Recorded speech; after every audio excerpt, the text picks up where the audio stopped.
매년 400억 개 이상의 오레오가 만들어지고 있습니다.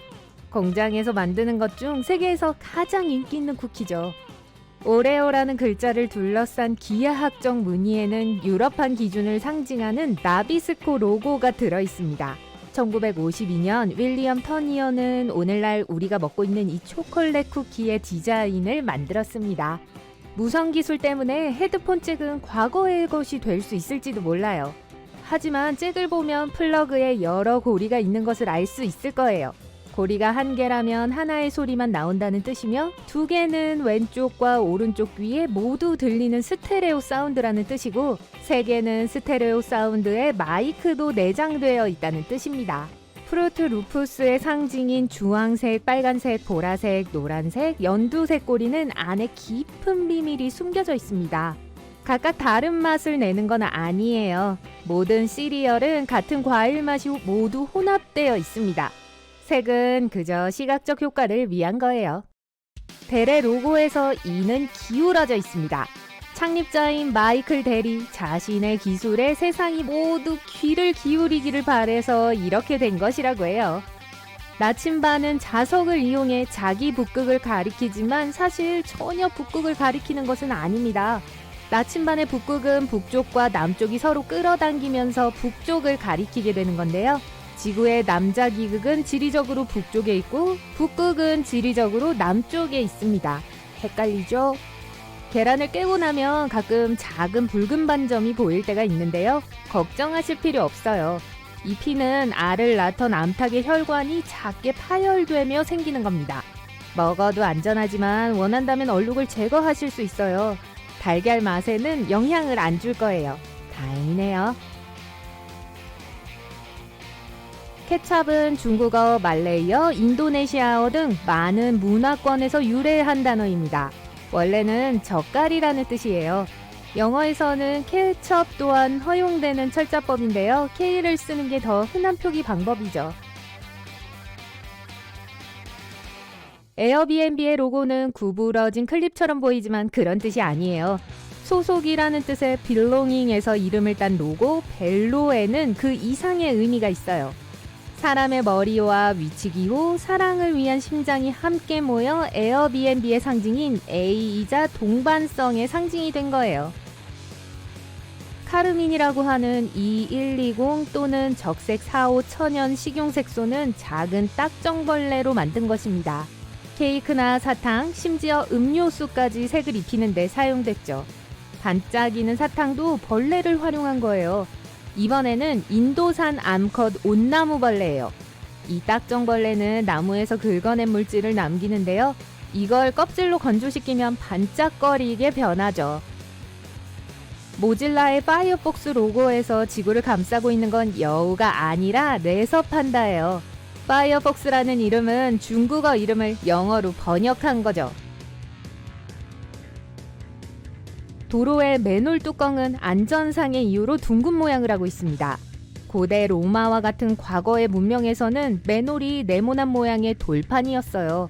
그때도 맨홀이라고 불렀었는데 불행히도 이 모양으로 인해 많은 사고가 일어났다고 합니다.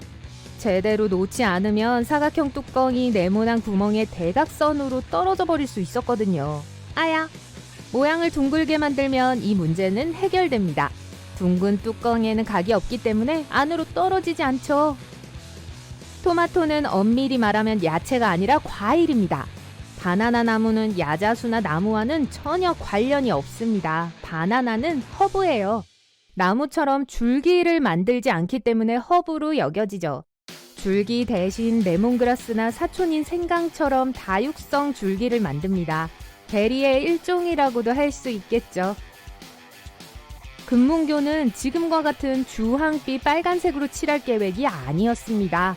이 다리는 원래 지나가는 배와 비행기의 눈에 잘 띄기 위해서 검은색과 노란색 줄무늬 혹은 사탕지팡이의 무늬 같은 색으로 칠하려고 했어요.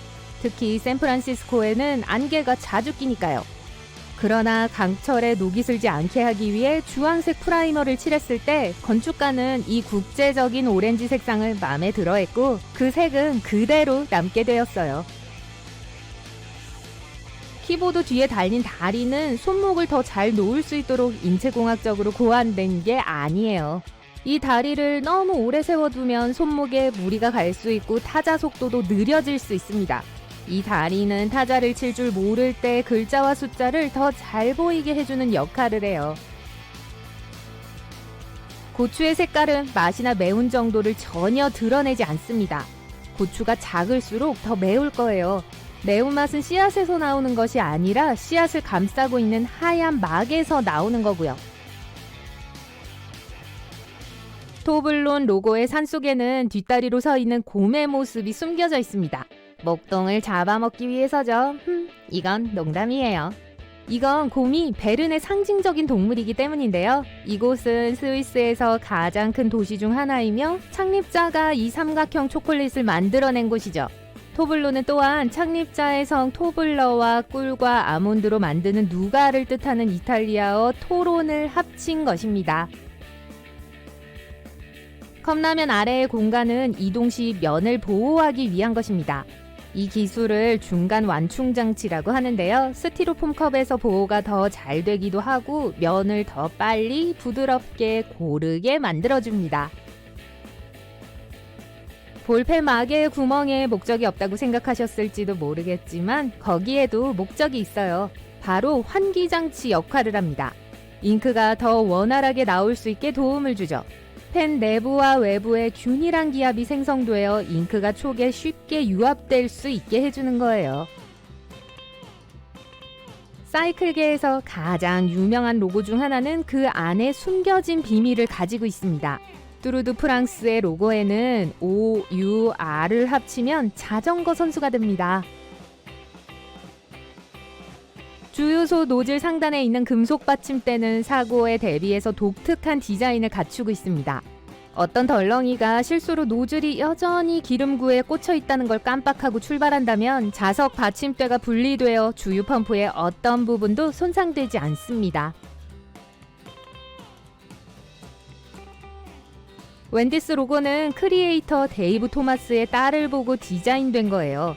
딸의 별명에서 따온 이름 때문이기도 하지만 로고에는 그보다 더 많은 의미가 있어요. 웬디의 옷깃에는 맘이라는 단어가 들어있거든요. 의도치 않게 이 식당은 다른 식당보다 더 가정적인 느낌을 주게 되었죠. 특히 외국에서 출구로 나갈 때 적당한 차선을 찾는 게 혼란스러울 수 있습니다. 출구 표지판이 어느 도로 쪽에 위치해 있는지 잘 보세요. 그 차선을 타시면 됩니다. 어떤 치약은 봉인이 되어 있어서 사용 전에 봉인을 제거해야 합니다. 이 호일은 벗겨내는 게 아니에요. 치약 뚜껑을 보면 윗부분에 작은 뿔이 숨겨져 있을 겁니다. 토스티토스의 로고 바로 가운데에도 비밀 암호가 숨겨져 있습니다. 로고 중앙에 있는 이 T는 살사 한 그릇을 먹으며 토스티토를 즐기는 두 사람을 닮아 있죠. 빨간색 살사 그릇은 아이의 점을 대신하고 있습니다. 세계에서 가장 유명한 관광지 중 한 곳인 자유의 여신상은 16년 동안 완벽하게 작동하는 등대 역할을 한 적이 있었습니다. 하지만 그 불빛은 맨하탄에서도 거의 보이지 않았죠. 1901년부터 등대의 역할은 하지 않게 되었지만 도시의 멋진 경치를 보기 위해 관광객들이 성화까지 오를 수 있었습니다. 하지만 1916년에 사고로 자유의 여신상의 성화에 손상이 생겼고 그 이후로는 영영 일반인의 출입이 금지되었습니다. 매트리스에 부착된 처벌 법률에 의해 제거하지 않음이라는 태그는 소비자가 제거했을 때 처벌을 받는다거나 제거 시 보증이 무효화된다는 뜻이 아닙니다. 1900년대 제조업자들은 매트리스의 충전재로 동물털, 오래된 병원 침구나 옷 등 정말 아무거나 사용했다고 해요. 그때는 별일이 아니었죠. 나중에 엄격한 법률이 만들어져 재활용 재료가 새 것인 것처럼 판매되는 것을 막기 위해 이런 태그를 달게 된 거예요. 토요타의 로고는 그냥 아무 고리를 조합한 것이 아니에요.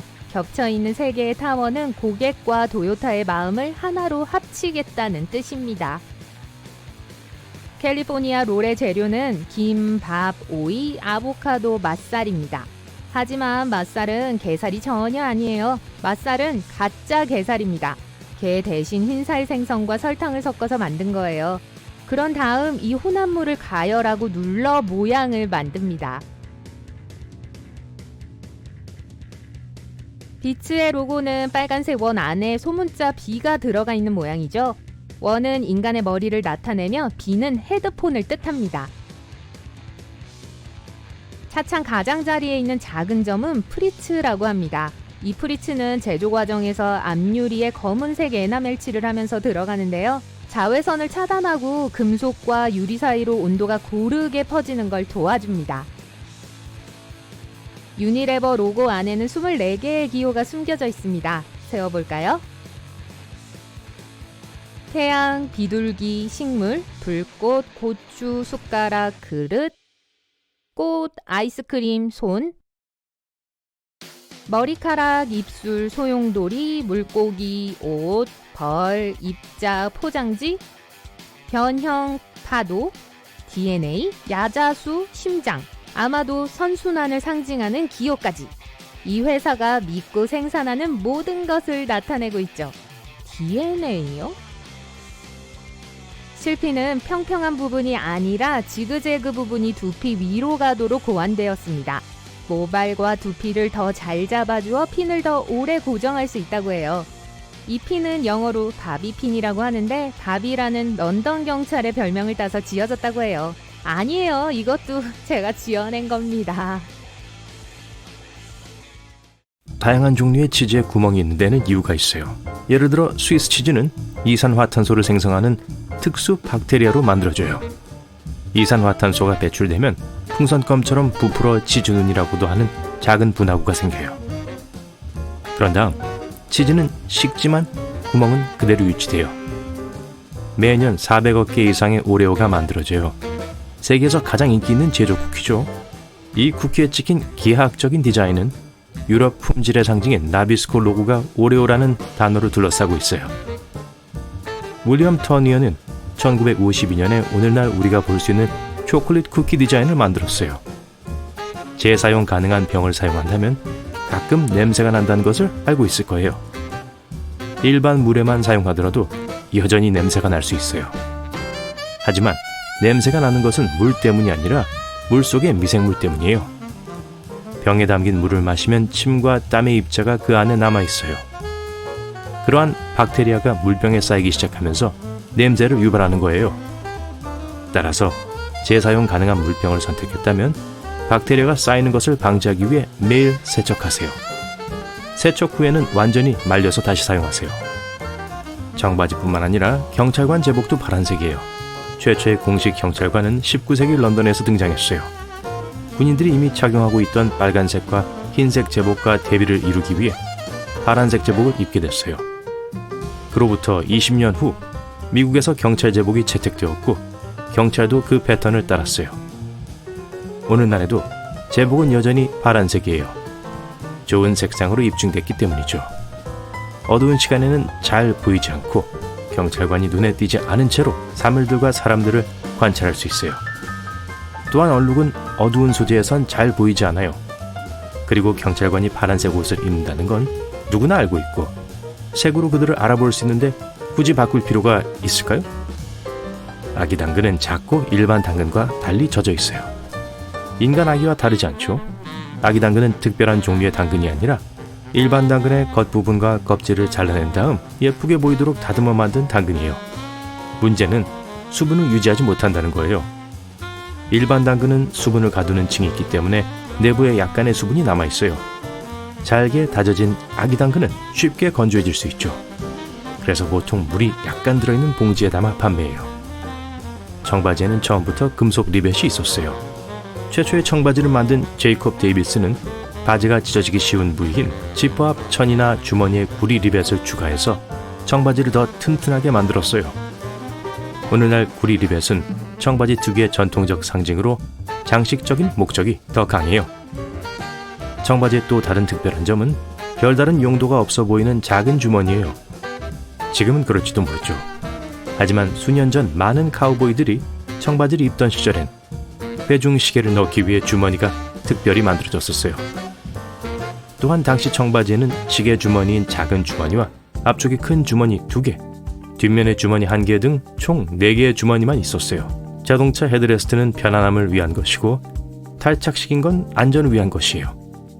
헤드레스트를 빼내면 2개의 튼튼한 금속 바가 있어요. 차가 잠기거나 차 안에 갇혔을 때 이 바를 이용해 창문을 부수고 탈출할 수 있어요. 달걀을 깨고 난 후 가끔 보이는 작은 붉은 반점은 걱정할 필요가 없어요. 작은 핏자국은 암탉이 알을 낳을 때 혈관이 파열되어 생길 수 있어요.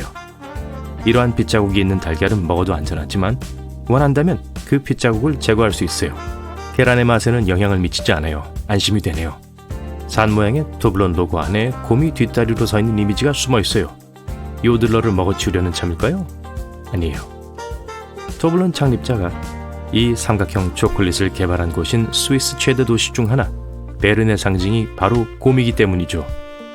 토블론 창립자의 가족 이름인 토블러와 꿀의 아몬드 누가를 뜻하는 이탈리아 토로네에서 따온 이름이기도 해요. 컵라면 아래 공간은 운송 중에 면을 보호하기 위한 거예요. 이 기술을 미들 서스펜션이라고 하는데요. 스티로폼 컵에서 면을 더 잘 보호할 뿐만 아니라 면이 더 균일하고 빠르게 부드러워지도록 도와줘요. 볼펜통에 뚫린 구멍이 아무 용도가 없을 거라고 생각하셨겠지만 실제로는 용도가 있어요. 이 구멍은 잉크가 더 원활하게 흐르도록 도와주는 벤팅 시스템이라고 해요. 이렇게 하면 펜의 내부와 외부에 균일한 공기 압력이 생성돼서 잉크가 쉽게 포인트에 흘러 들어갈 수 있어요. 간장병에 2개의 주둥이가 있는 것은 우연이 아니에요. 소스는 액체라 병을 뒤집으면 금방 흘러나오기 때문이에요. 대부분의 아시아 음식 애호가들은 일생에 한 번 이상 간장을 흘린 적이 있다고 인정할 거예요. 그래서 요즘 레스토랑에서는 2개의 주둥이가 있는 특수병에 간장을 담아 제공하는 것을 선호해요. 이 디자인을 사용하면 소스가 나오는 시기와 양을 조절할 수 있어요. 한 스파우트에 손가락을 대고 다른 스파우트에 소스를 따르기만 하면 돼요. 손가락으로 주둥이를 꾹 누르면 소스의 흐름이 멈추고 손가락을 떼면 다시 흘러요. 그리고 식당에선 손가락을 떼지 마세요. 모두가 놀라게 될지도 몰라요. 기차나 버스 좌석이 이상한 무늬의 천으로 덮여 있는 것을 본 적이 있을 거예요. 왜 그런지 아시나요? 좌석의 세균과 얼룩을 가리기 위해 이러한 패턴을 사용하기 때문이에요. 오, 이런. 색상이 밝고 무늬가 많을수록 승객이 얼룩을 알아차리기도 역겨움을 느끼기도 어려워요. 또한 패턴이 너무 못생겨서 아무도 얼룩을 발견할 수 있을 정도로 오래 보고 싶어 하지 않죠. 따라서 패턴은 눈을 다른 곳으로 돌리게 하고 혹시 보더라도 눈에 덜 띄게 하기 위해 존재해요. 평범한 흰색 좌석이 있는 버스는 절대 없을 거예요. 탄산음료 캔의 금속 탭은 돌릴 수 있어요. 빨대를 제자리에 끼워 놓을 수 있어서 꼭 입에 물고 있지 않아도 돼요. 이 고정식 탭은 60년대 초에 만들어진 푸딩 탭을 대체했어요. 그거 기억하시죠? 상당히 날카롭고 다른 사람들에게 위협이 될 수 있는 곳에 쉽게 버려질 수 있었죠. 이제 빨대를 바로 꽂을 수 있어요. 또한 거품을 만들어서 3살짜리처럼 엉망으로 만들 수도 있어요. 가끔 옷을 구매할 때 여분의 단추와 원단 견본이 들어있는 비닐봉지를 받는 경우가 있어요. 이 천은 분명히 구멍을 메우는 데 사용되지만 특정 표면에 대한 다양한 세제의 효과를 테스트하는 데도 사용할 수 있어요. 의류 전체를 빨기 전에 세탁 과정을 테스트할 때도 유용하게 사용할 수 있죠. 에스컬레이터에는 계단에 노란색 선이 있는 것과 비슷한 이유로 푹신한 검은색 브러쉬가 있어요. 사람들이 위험한 곳에 너무 가까이 다가가는 것을 막기 위해서예요. 사람들이 항상 주의를 기울이는 건 아닌데다 가끔 옷이 계단 가장자리나 스커트와 만나는 지점 가까이에서 늘어질 수 있어요. 브러쉬는 이러한 상황을 방지하는 데 도움이 되는 작은 장벽이에요. 또한 보풀을 잡아주고 다른 작은 물건이 틈새로 떨어지는 것을 방지할 수 있어요. 중국 식당에서 가장 많이 사용하는 테이크아웃 용기는 음식을 집으로 가져갈 뿐만 아니라 냉장고에 보관할 수 있도록 설계됐어요. 테이크아웃 용기는 접시로도 사용할 수 있어 음식을 바로 먹을 수 있고 접시가 더러워질 염두도 없어요. 유후, 실제로 1894년에 갓 껍질을 벗긴 굴을 운반하기 위해 특허를 받았고 굴통으로 알려졌어요. 이후에는 음식이 새지 않는 용기로 개조되어 사용됐죠. 동전의 가장자리에 작은 용기가 있는 이유가 궁금한 적이 있나요? 동전의 가치가 더 높았던 옛날의 남은 흔적이에요. 위조범들은 금화나 은화로 팔아 이익을 남기기 위해 가장자리를 쉽게 깎아낼 수 있었어요. 어떤 동전이 위조됐는지 훨씬 쉽게 구별할 수 있도록 융기가 만들어졌죠. 오늘날에는 필요하지 않지만 동전에는 여전히 그 변경된 스타일이 남아있어요. 모든 크래커와 일부 쿠키에는 최종 제품의 올바른 식감을 위해 구멍이 있어요. 이 작은 구멍은 수증기가 빠져나가 크래커와 쿠키가 부서지지 않도록 해줘요. 도커라고도 하는 이 구멍이 없었다면 과자 내부에 수증기가 쌓였을 거고 최종 결과물은 맛있었을지 모르지만 모양은 이상해졌을 거예요. 개는 낮잠을 자기 전에 원을 그리며 걷는 것을 좋아해요. 조상으로부터 이러한 행동 패턴을 물려받았죠. 당시에는 특별한 강아지 침대가 없었기 때문에 대부분의 강아지들은 키가 큰 풀을 밀어서 일종의 낮잠 장소를 만들어야 했고, 게다가 보너스로 이러한 움직임은 초목에 숨어있는 모든 동물들을 놀라게 했을 거예요. 도넛이 고리 모양인 이유도 비슷해요. 도넛의 중앙에 구멍이 없었다면 반죽이 항상 덜 익었을 테니까요. 그런데 1950년대에는 도넛 가게가 늦게까지 문을 여는 몇 안 되는 곳이었기 때문에 도넛은 종종 경찰과 연관되어 있어요. 도넛 가게는 경찰관들이 야간 근무 중에 먹을 것을 사거나 서류 작업을 처리하기엔 완벽한 장소였어요. 청바지의 겉면이 파란색이고 안쪽이 흰색인 이유는 전을 짜는 현명한 방법 덕분이에요. 날실에는 염색을 하고 시실에는 색을 입히지 않고 흰색으로만 직조해요. 이러한 방식으로 제조업체는 각 부류에 필요한 염료의 양을 줄일 수 있어요. 그리고 그들은 여전히 청바지를 만들기 위해 열심히 일하고 있어요. 아침 식사로 버터 바른 토스트 한 조각보다 더 좋은 건 없을 거예요. 핫퍼지 선데를 제외하고는요. 하지만 토스트 위에 차가운 버터를 바르기 어렵다면 여기 아이디어가 있습니다. 치즈 강판을 사용하세요. 필요한 양을 파악하고 버터를 강판에 갈아주세요. 이 과정은 버터를 부드럽게 하여 더 쉽게 펴지게 하고 너무 많은 양의 버터를 녹일 필요가 없을 거예요. 자꾸만 생각나요. 핫퍼지 선데. 건조 파스타는 다양한 모양과 크기로 나오는 데에는 그 이유가 있어요. 각각의 파스타 종류가 특정 소스와 가장 잘 어울리기 때문입니다. 예를 들어 조개 껍질 모양의 파스타는 더 진한 소스와 잘 어울려요. 왜냐고요? 소스가 조개 껍질 안에 들어가서 요리를 제공하고 먹기 더 쉽기 때문입니다. 줄이 있는 바깥쪽 표면은 소스가 파스타를 덮는 데도 도움이 돼요. 만약 쿠키를 태우거든 이번에도 강판을 사용해서 쿠키를 구할 수 있습니다. 조심스럽게 베이킹 트레이에서 쿠키를 꺼낸 후 검게 탄 부분을 강판에 갈아내면 돼요. 하지만 조심하고 쿠키가 식을 때까지 기다리세요. 또한 쿠키 모양을 조금 망친다면 언제나 쿠키를 녹인 초콜릿에 담글 수 있습니다. 초콜릿이 식으면 완벽한 모양의 쿠키를 얻게 될 거예요. 하지만 일단 쿠키가 입 안으로 들어가면 쿠키 모양이 정말 중요할까요? 샌드위치에 많은 재료를 넣는 것을 좋아하지만 빵이 눅눅해지는 걸 원하지 않는다면 수분의 양을 줄이는 방법이 있습니다. 얇게 썬 토마토나 오이를 최대 5분 동안 2개의 종이 타월 사이에 넣어둔 후 샌드위치에 사용하세요. 또한 버터, 치즈 또는 마요네즈나 케첩과 같은 소스를 빵에 먼저 바르세요. 그러면 빵의 습기를 막는 일종의 방어막을 형성해서 도움이 될 거예요.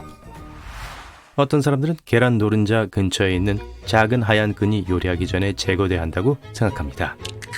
그건 알끈이라고 불리는데 사실 그걸 제거할 필요는 없어요. 그것은 계란 중심에 있는 노른자가 제자리에 있도록 도와줍니다. 알끈은 음식의 질감이나 맛을 망치지 않기 때문에 제거하는 건 완전히 여러분에게 달려있어요. 대부분의 주스 상자가 양쪽에 하나씩 2개의 플랩이 있다는 걸 알아챈 적이 있나요? 그건 사실 손잡이에요. 제조업자들은 상자를 더 쉽게 잡을 수 있도록 이러한 방식으로 상자를 디자인합니다.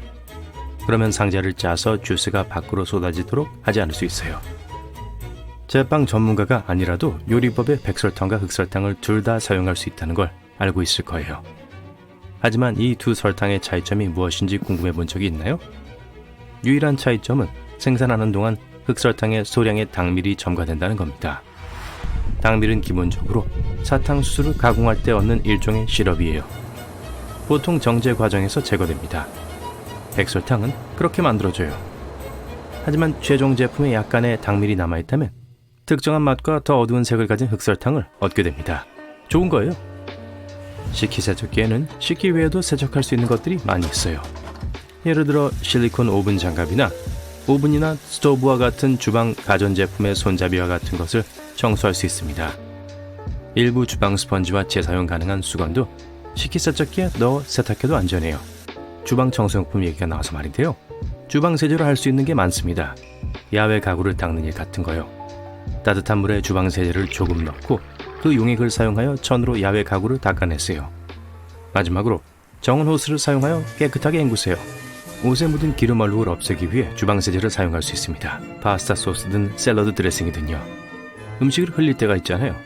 얼룩에 약간의 세제를 바르고 물로 헹구세요. 얇은 옷은 색이 없는 비누를 사용하세요. 더 잘 안 빠진 얼룩은 주방 세제에 잠시 담궈두었다가 평소처럼 옷을 세탁기를 사용하세요. 그리고 턱받이 사용을 고려해보세요. 무슨 방법을 써도 옷장이 정리되지 않고 여전히 큰 옷 더미에 압도된다면 효과적이고 간단한 방법이 있습니다. 하나 사면 하나 버리기 규칙이에요. 새 옷을 살 때마다 이미 가지고 있는 한 옷을 없앨 필요가 있다는 뜻이죠. 항상 공간을 청소하게 된다는 의미이기도 하죠. 옷장에서 무언가를 더 쉽게 찾을 수 있도록 하려면 가장 많이 사용하는 물건을 눈높이에 두세요. 그러면 급할 때 쉽게 찾고 꺼낼 수 있습니다. 예를 들어 야외복과 같이 덜 자주 사용하는 경향이 있는 품목들은 눈높이 위나 아래의 선반에 보관하세요. 낡은 양념통을 잘 활용할 수 있습니다. 강력한 자석을 통 안에 붙이면 자석 선반처럼 이용할 수 있어요. 주방용 가위, 아이스크림 숟가락, 심지어는 식기류와 같은 모든 종류의 일상적인 물품에 사용할 수 있습니다. 냉장고 문과 같은 금속 표면에도 붙일 수 있어요. 부엌 자석과 잘 어울릴 거예요. 세탁실에선 옷에서 애완동물의 털을 제거해주는 훌륭한 도구가 숨겨져 있습니다. 때때로 돌돌이보다 훨씬 더 효과가 좋아요. 드라이어 시트를 사용하세요. 약간 바림을 써서 문지르면 개나 고양이 털을 금방 없앨 수 있을 거예요. 모든 종류의 표면에서 효과가 있지만 특히 가구에 효과적입니다. 만약 방에 들어갈 때마다 문이 삐걱거리는 소리를 듣기 싫다면 비누를 경첩에 대고 문지르세요. 하지만 잠시 동안만 도움이 될 거예요. 절물점에 가서 기름을 구할 때까지는 괜찮을 거예요. 엘리베이터에서 특정 층에 번호 옆에 별이 있다는 것을 알아차린 적이 있나요? 아니요, 제 사무실이 어디 있는지 알려주는 게 아니에요. 가장 가까운 출구가 어디 있는지 알려주는 겁니다. 항상 1층에 있는 것은 아니에요. 아마 길에서 가장 가까운 층에 있을 거예요. 정지 신호가 왜 빨간색인지 궁금해 본 적 있나요? 옛날에는 사실 특별히 정해진 색깔이 없었습니다. 1920년대 이전에는 심지어 표준화된 모양도 없었어요. 그러다가 1922년에 누군가가 팔각형을 생각해냈습니다. 하지만 처음에는 노란색으로 칠해졌어요. 빨간색이 햇빛에 노출되면 너무 빨리 바래는 경향이 있었기 때문이죠. 그래서 노란색이 가장 좋은 선택이었습니다. 바래지 않는 강한 에나멜 페인트가 발명되기까지 30년이 더 걸렸습니다. 그리고 결국 정지신호의 색을 빨간색으로 다시 바꾸게 됐죠. 빨간색은 쉽게 눈에 띄는 것을 원한다면 여전히 최고의 색상이에요. 사람보다 키가 더 클 수 있는 장미 종류가 있다는 걸 알고 있었나요? 기네스북에 따르면 지금까지 발견된 가장 높은 장미 덤불은 오스트리아 비엔나에 있습니다. 놀랍게도 높이가 8m였어요. 네, 하늘 높이 솟아 있었죠. 우리가 지문의 독특한 패턴을 가지고 있는 것처럼 같은 주머니를 가지고 있는 호랑이는 없습니다. 이건 호랑이와 함께하는 사람들이 호랑이들을 구별하는 것을 더 쉽게 만들어요. 백악관 지하에 꽃집이 숨겨져 있다는 사실을 몰랐을 거예요. 백악관에서 열리는 모든 종류의 행사에 꽃꽂이를 제공하고 있습니다. 피자가 이탈리아에서 기원했지만 미국에 주식이 된 건 놀랄 일이 아니에요. 미국 사람들은 피자를 너무 좋아해서 모든 주에서 매초 350조각의 피자가 팔리고 있어요. 전 제 몫을 다하지 못하고 있네요. 이 맛있는 음식에 대한 엄청난 수요를 관리하기 위해 미국 전체 식당의 약 17%가 피자 가게입니다. 씨가 음료에 들어가지 않도록 레몬 주스를 만드는 방법이 있어요. 레몬을 반으로 자르고 주방용 집게로 짜보세요. 레몬의 뾰족한 끝이 아래를 향해 합니다. 주스는 흘러내리지만 씨앗은 레몬 안에 남아있을 거예요. 오, 레모네이드는 피자랑 잘 어울려요. 몇 가지 음식을 사러 슈퍼마켓에 갑니다. 사람들이 큰 쇼핑카트에서 물건을 꺼내는 걸 기다리는 것보다는 셀프 계산기가 훨씬 더 빠르죠. 하지만 기계에서 계속 명령하는 큰 목소리를 듣자니 머리가 아픕니다. 좋은 소식은 이 소리를 끌 수 있다는 거예요. 화면을 자세히 보면 하단에 볼륨 버튼이 있을 겁니다.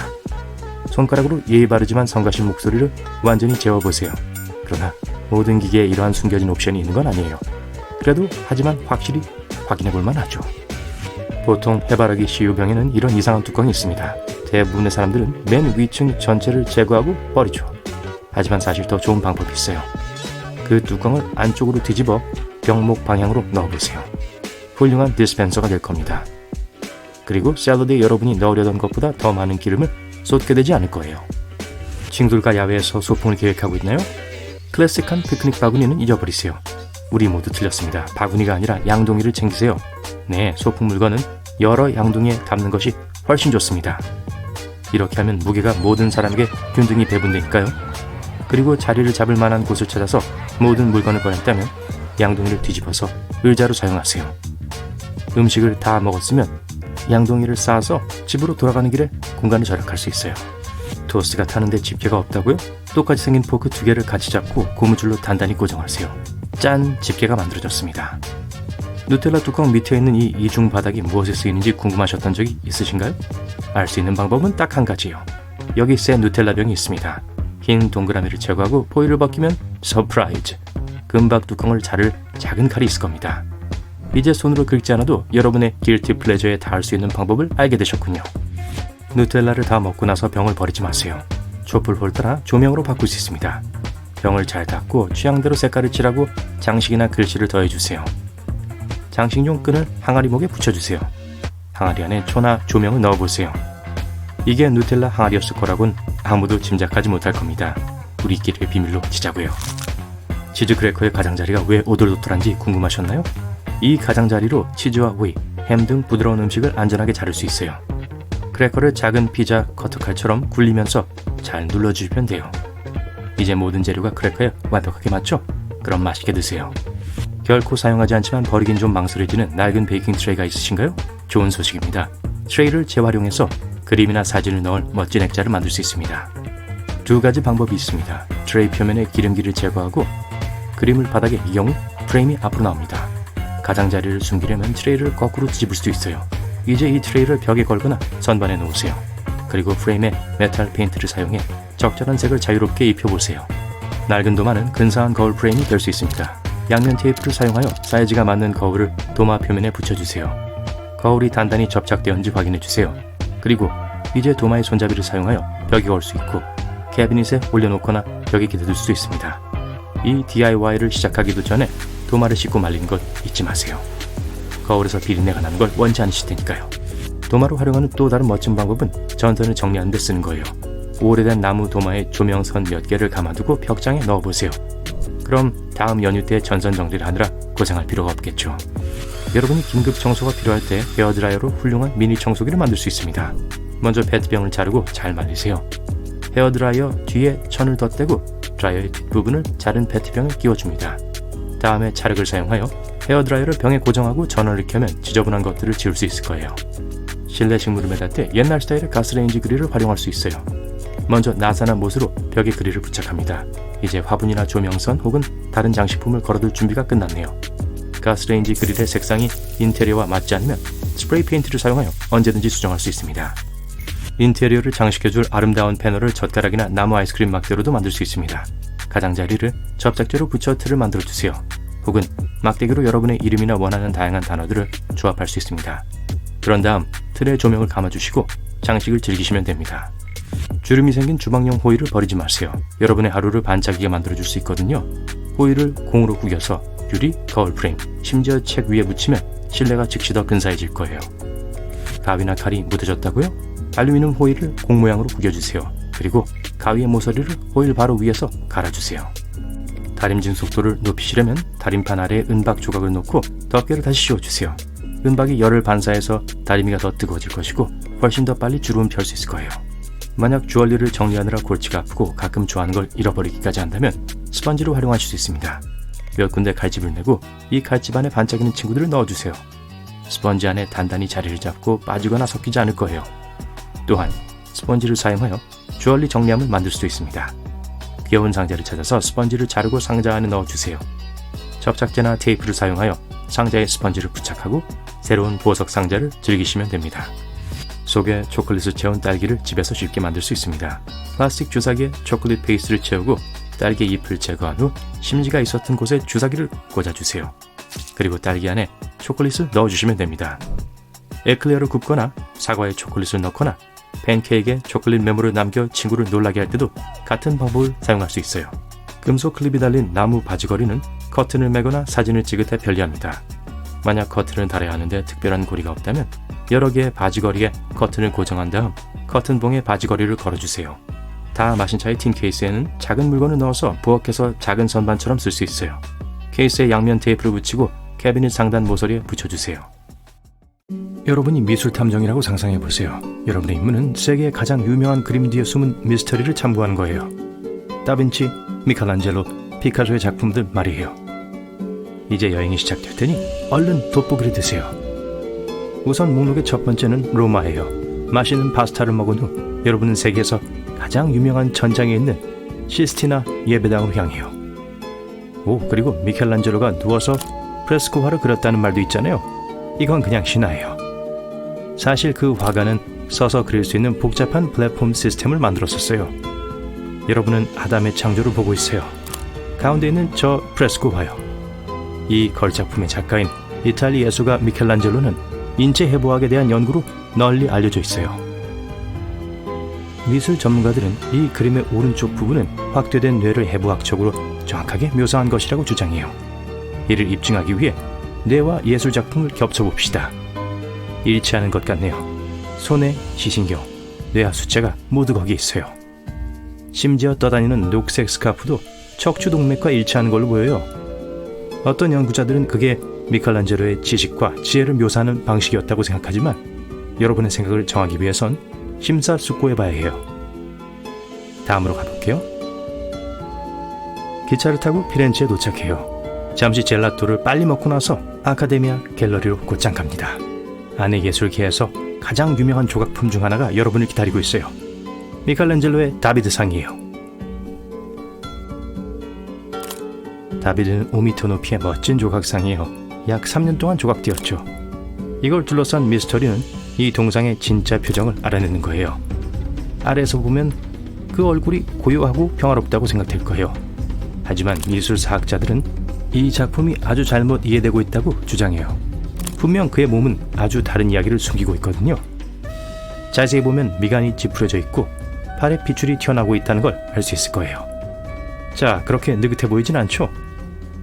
미켈란젤로의 아이디어는 중요한 대결 직전에 다비드를 묘사한 것이었고, 그래서 어쩌면 결국 그렇게 평온하지 않은 건지도 몰라요. 이탈리아는 예술품이 아주 다채로워서 아직 떠나기는 일러요. 여러분은 여전히 피렌체에 있습니다. 유명한 우피치 미술관 방문해요. 이 박물관에서 많은 유명한 그림을 주최하고 있지만 여러분은 보티첼리의 프리마베라 또는 봄을 확인하고 있어요. 이 예술품은 시작부터가 미스터리예요. 전문가들은 이게 의뢰된 정확한 해를 알 수가 없어요. 화가 조르지오 바사리가 마침내 이 작품의 이름을 생각해낼 때까지 몇 년 동안 제목이 없는 상태로 남아있었죠. 보통 비평가들과 대중이 이 그림에 감탄할 때 전경에 있는 인물들에 집중해요.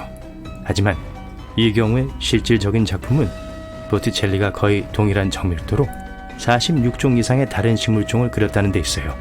그리고 전체적으로 이 그림에서 이 식물 그림들이 200번 이상 반복되고 있다는 것도요.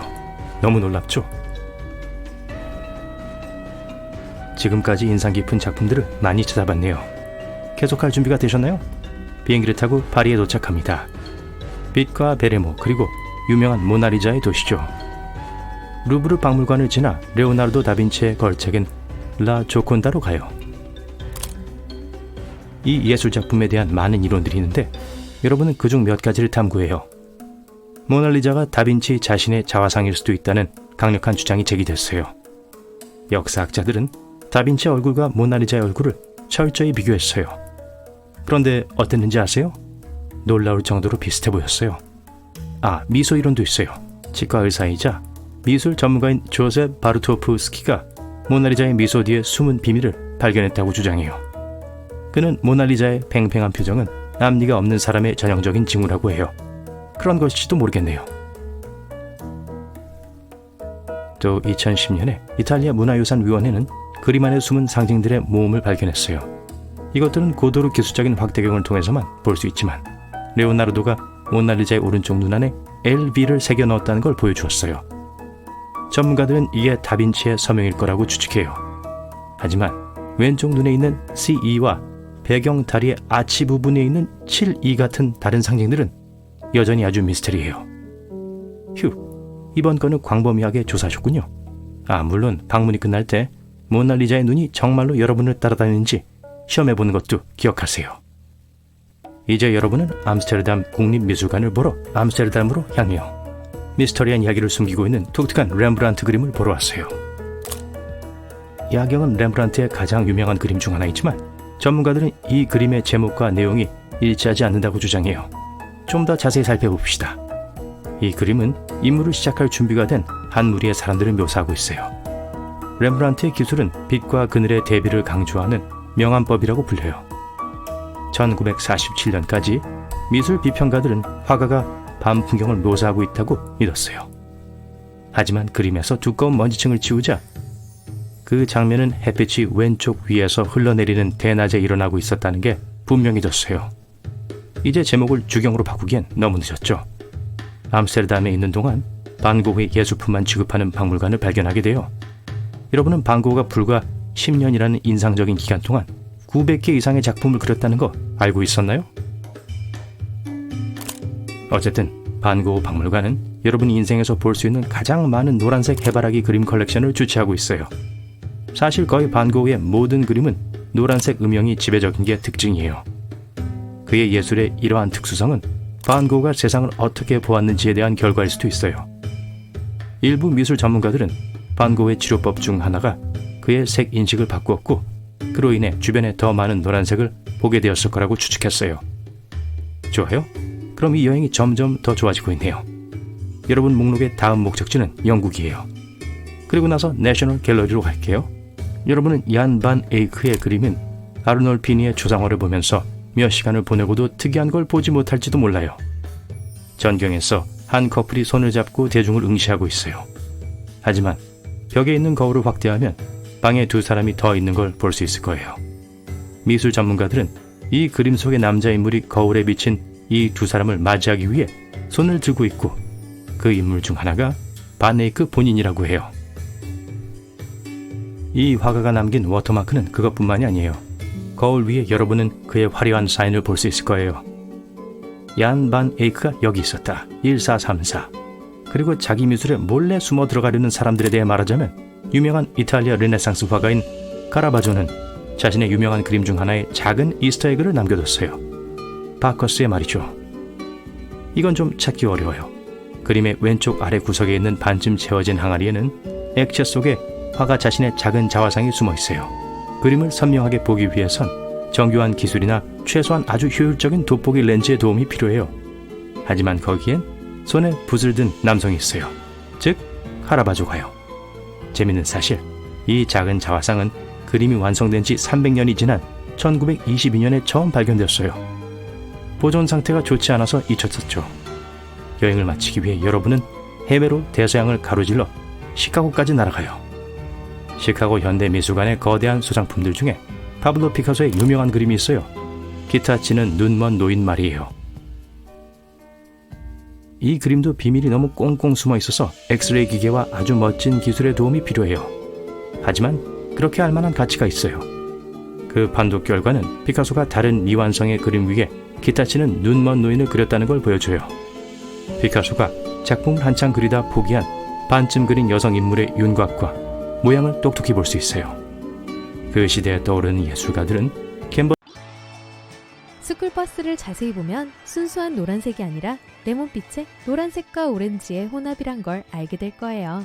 만약 더 정확하게 하고 싶다면 미국과 캐나다 스쿨버스 색을 윤이 나는 노란색 국공립 스쿨버스라고 불러야 해요. 하지만 빨간색이 최대 파장을 가진 색이라는 게 과학적으로 증명되지 않았나요? 쉽게 흩어지지 않아서 멀리서도 선명하게 보이잖아요. 또 우리 눈은 빨간색이 즉시 끌린다고 해요. 고속도로 순찰대가 왜 다른 차들보다 빨간 차를 더 많이 세우는지 설명이 되네요. 게다가 대부분의 사람들은 이 색을 경고와 연관지어요. 그래서 소방차와 정지 표지판이 빨간색이잖아요. 바로 즉시 발견할 수 있고 매우 중요한 일이란 걸 알 수 있죠. 그러니 스쿨버스를 빨간색으로 칠하는 게 낫지 않나요? 우선 빨간 차 건은 근거 없는 이야기예요.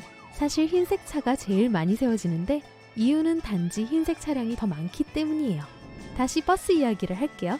이 모든 과학적인 것들에도 불구하고 일상생활에서 여러분의 관심을 바로 사로잡는 것은 빨간색이 아니라 노란색이에요. 눈에 가장 잘 띄는 색이죠. 또한 일종의 빛나는 특성을 갖고 있어서 어두움, 안개 또는 어두운 조명에서 두드러지죠.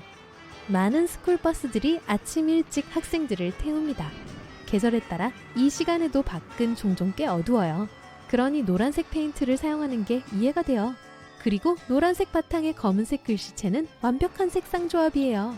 이것으로 운전자들은 황혼 때 스쿨버스에 가까워지고 있다는 걸 훨씬 더 빨리 알 수 있어요. 마지막으로 이 특정 스쿨버스 색상 선택에는 한 가지 더 중요한 이유가 있어요. 바로 주변 시야예요. 눈으로 똑바로 응시하는 게 아닌 눈 한켠으로 뭔가를 볼 때를 말하죠. 과학자들은 여러분이 주변 시야로 같은 물체를 빨간색으로 칠한 것보다 노란색 물체를 발견할 확률이 1.24배 더 높다고 주장해요. 이런 이유로 요즘 미국에서는 노란색이 아닌 스쿨버스는 합법적으로 있을 수가 없어요. 하지만 늘 이랬던 건 아니에요. 윤이 나는 노란색의 국공립 스쿨버스 색은 1939년이 되어서야 등장했어요. 그 전에는 스쿨버스는 다양한 색으로 칠해졌어요. 더 거슬러 올라가면 버스가 전혀 없었어요. 학생들은 특수마차를 타고 학교에 갔었어요.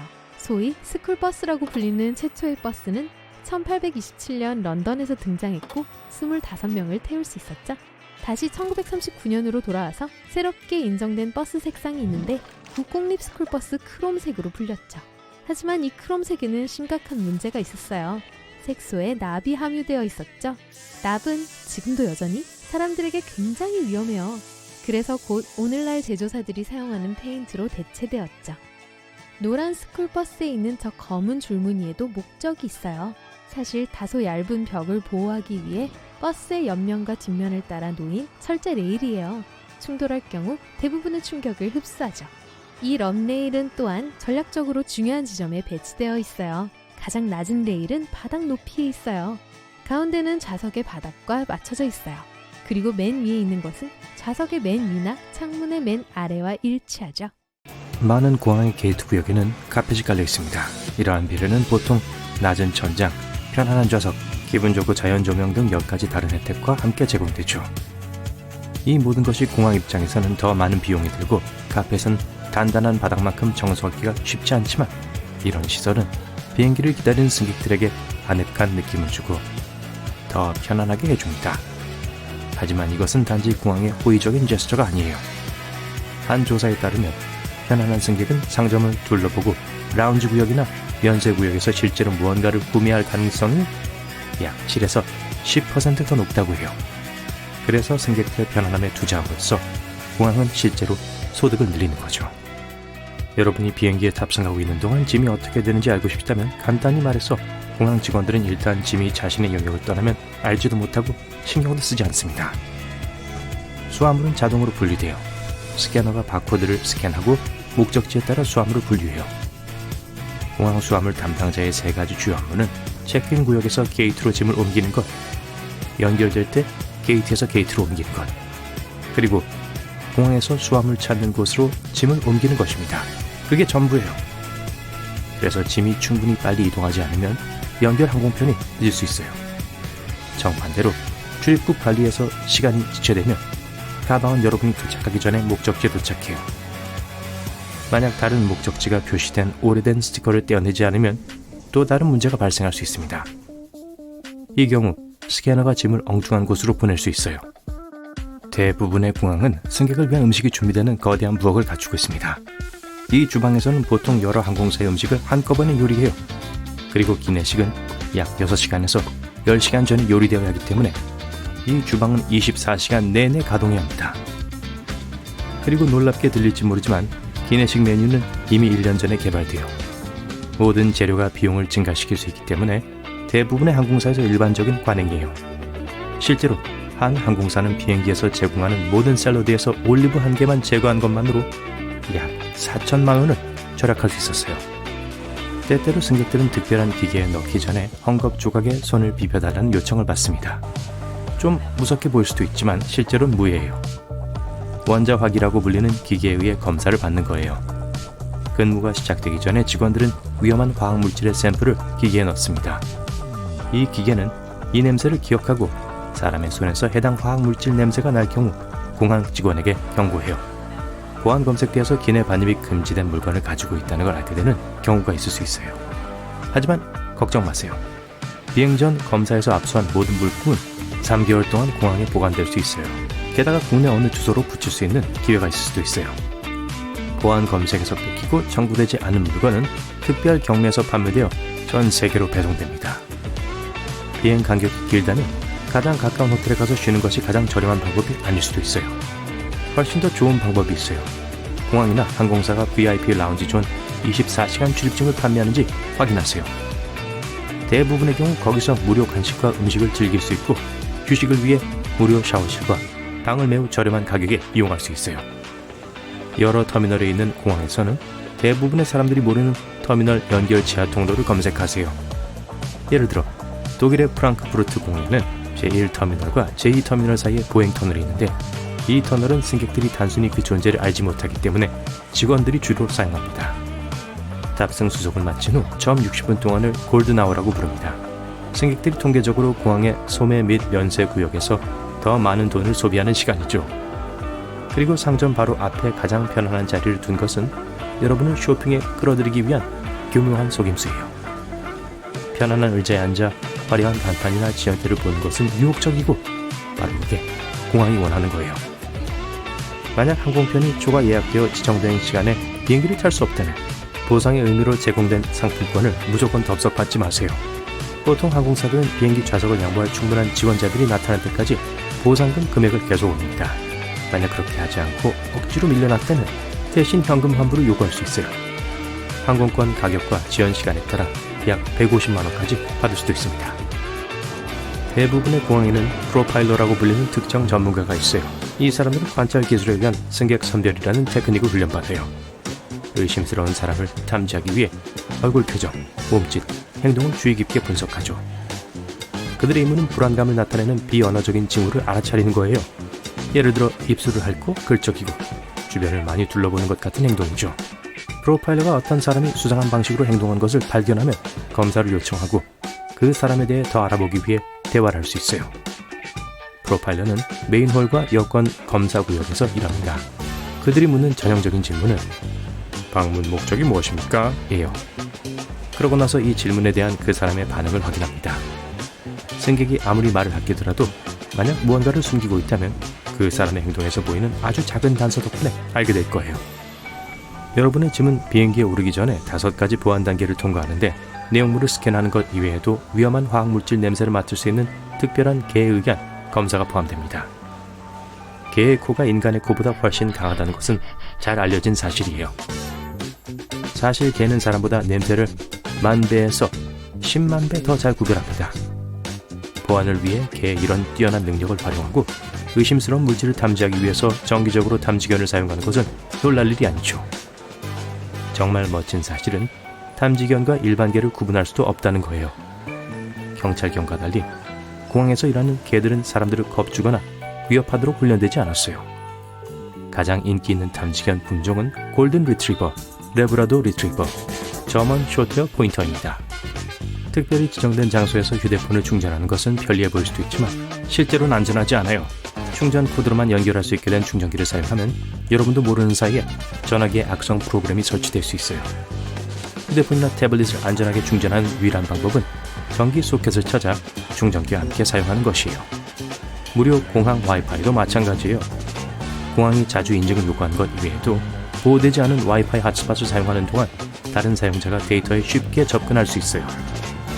모바일 데이터를 사용하는 것이 더 안전하지만 공항의 와이파이를 사용해야 하는 경우 장치의 모든 중요한 정보를 지우거나 암호하는 것이 좋습니다. 보안 검색을 할 때마다 노트북을 가방에서 꺼내는 건 짜증날 수 있어요. 그러나 공항 직원은 여러분의 장치를 확실히 살펴서 안에 아무것도 숨겨져 있지 않은지 확인해야 해요. X선 스캐너의 화면에서 랩톱은 하드드라이브, CD 드라이브 등이 선명하게 보이는 반투명 물체처럼 보입니다. 하지만 보안 담당자는 이러한 부품 뒤에 무엇이 있는지 볼 수 없어요. 예를 들어 고밀도의 다소 큰 배터리 같은 거요. 사람들은 가장 가까운 보안 검색 라인을 선택하는 경향이 있습니다. 만약 그 줄이 너무 붐비면 신분증과 티켓 확인을 받은 후에 둘러보세요. 훨씬 사람이 더 적은 다른 라인이 보일 거예요. 어떤 검색 라인은 터미널의 맨 끝에 위치해 있기 때문에 승객들이 잘 알아차리지 못합니다. TSA 사전 체크를 신청한 것은 미국을 오갈 때 시간을 절약하는 데 큰 도움이 될 수 있어요. 이 프로그램의 회원이 되면 몇 가지 큰 특전이 있어요. 첫째, 보안과 여권 검사를 통과한 것이 더 빨라요. 사전 체크 여행자라면 신발을 벗거나 벨트를 풀 필요가 없어요. 그리고 액체나 노트북 같은 것을 특별한 통에 넣지 않아도 돼요. 미국을 오가는 게 아니라면 다른 나라에서도 이용할 수 있는 유사한 서비스가 있어요. 이코노미석을 타시는데 마음에 안 든다면 누가 마음에 들어 하겠어요. 온라인으로 체크인을 하고 비행기 출발 4일 전쯤 좌석 옵션을 확인하세요. 이때가 항공사들이 일반적으로 좌석을 업그레이드하기 시작할 때이고 여러분은 적은 요금으로 혹은 때로는 무료로 비즈니스 클래스로 업그레이드 받을 수도 있어요. 이미 공항에 도착했을 때도 업그레이드를 요청할 수 있어요. 대부분의 사람들은 이 기회를 알지 못하거나 전혀 신경 쓰지 않기 때문에 운이 좋을 수도 있어요.